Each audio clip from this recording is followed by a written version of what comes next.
Ya, ketemu lagi dengan saya dalam pembahasan apakah Allah itu ada. Kalau ada, buktikan. Oke, jadi udah part yang pertama itu tentang cerita keberadaan Allah atau apakah Allah itu ada. Nah, sekarang part yang kedua, cerita lagi tapi versi yang kedua. Sebelum cerita, ada suatu pengandaian. Kalau misalkan seorang ateis atau seseorang yang bertanya kepada kalian, apakah Allah itu ada atau enggak? Coba buktikan kalau ada. Buktikan wujudnya kalau ada. Kalian tinggal jawab gini kepada mereka. Nah, tanya ke mereka gini.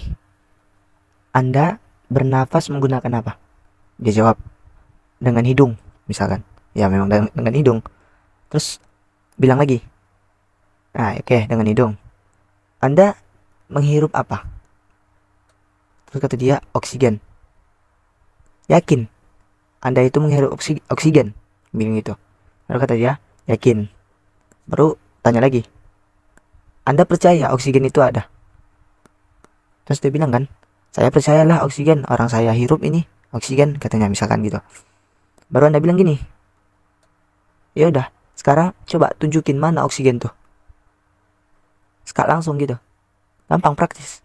Kalau misalkan dia nanya Allah itu di mana, kok nggak nampak wujudnya, atau segala macam dia bacotnya, Anda bilang, Anda bernapas pakai apa? Pakai mulut katanya. Baru Anda bilang, Anda hirup apa? Oksigen. Baru Anda bilang lagi, Anda percaya oksigen itu ada? Dia bilang kan percaya. Baru Anda bilang, Anda suka, ya udah sekarang coba tunjukin mana oksigen tuh, di mana oksigen tuh, mana coba tunjukin, yang Anda hirup tuh mana, coba mana oksigennya, mana coba tunjukin, yang mana, yang Anda hirup tuh mana, gampang kan, praktis kayaknya. Cuman itu nggak terasa kalau saya yang katakan begini, tapi kalau Anda yang langsung berdebat sama seseorang tersebut, itu bakal kerasa gitu. Kayak misalkan tuh langsung mati dia, langsung langsung hilang kata-kata gitu. Kayak misalkan kalau Anda nggak percaya Tuhan itu nggak ada, kalau Anda percaya bahwa Tuhan itu nggak ada, ya udah sekarang tunjukin bukti bahwa oksigen itu ada. Mana bukti bahwa oksigen itu ada? Coba tunjukkan. Nah, kita tanya balik, tapi pertanyaan itu nggak dia gitu. Dia kan nanya, mana bukti Tuhan itu ada? Ya udah kita tanya balik, mana bukti oksigen itu ada? Gitu. Praktis. Oke, jadi cerita yang kedua itu bukan cerita, cuman cara ngeskaknya juga jawabannya. Cara yang kedua berarti ini tiga jawaban ya. Cara yang kedua gini. Cerita yang kedua. Imam Hanafi pernah berdebat dengan seorang ateis, yang dimana ateis ini tiba-tiba keluar di satu kampung seperti cerita yang awal-awal tadi. Tapi ini ceritanya dengan Imam Hanafi. Imam Abu Hanifah, mazhabnya Hanafi. Jadi pada suatu hari seorang ateis ini mengatakan begini,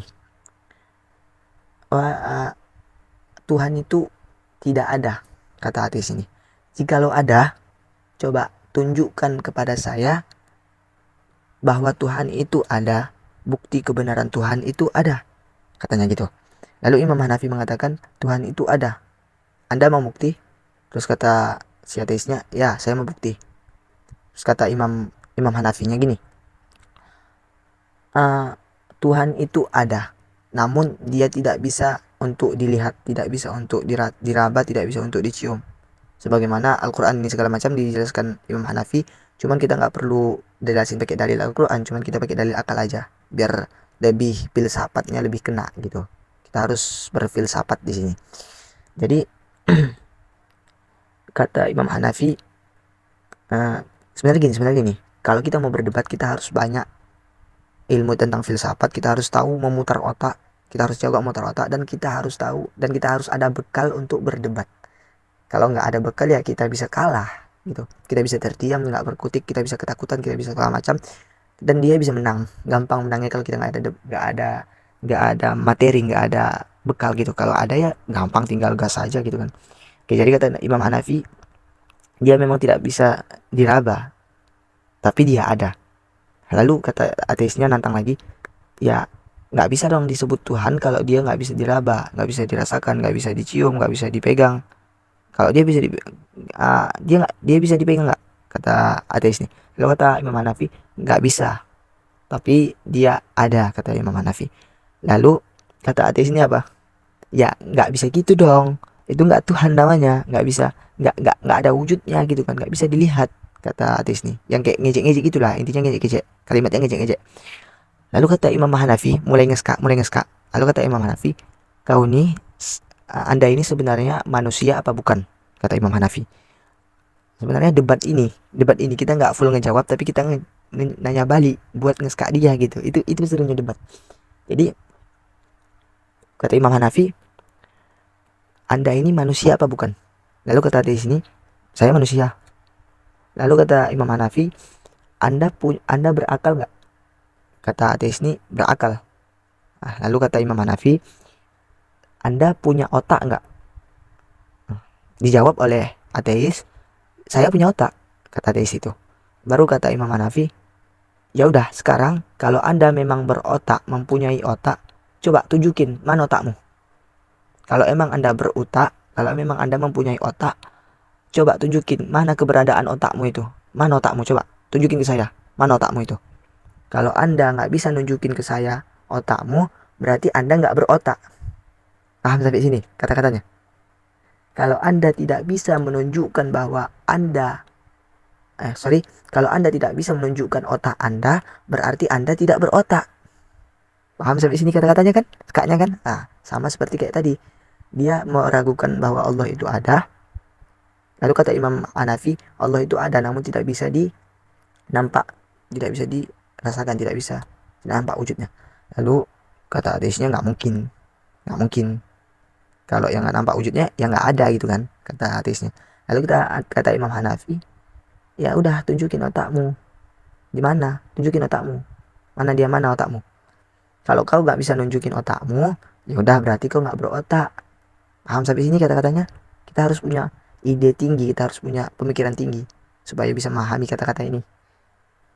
Oke? Paham lah ya? Si ateis itu kan ngomong tadi bahwasanya kalau nggak nampak berarti nggak ada. Nah, Imam Hanafi tanpa dibilangkan begitu, Imam Hanafi ngeskak dia bahwasanya kalau otaknya nggak ada dia kasih, nggak ada dia nampakkan, berarti dia nggak punya otak. Oke, di situ aku ngakak pas bacanya itu. Sampai sini paham lah ya kata-katanya. Mungkin agak kurang dipahami, bisa ditanyakan sih di WA. Oke, wallahu a'lam bishawab. Mungkin sudah itulah yang kedua. Nanti cerita yang ketiga ada lagi guys. Nanti coming soon lagi. Oke, wallahu a'lam bishawab. Assalamualaikum warahmatullahi wabarakatuh.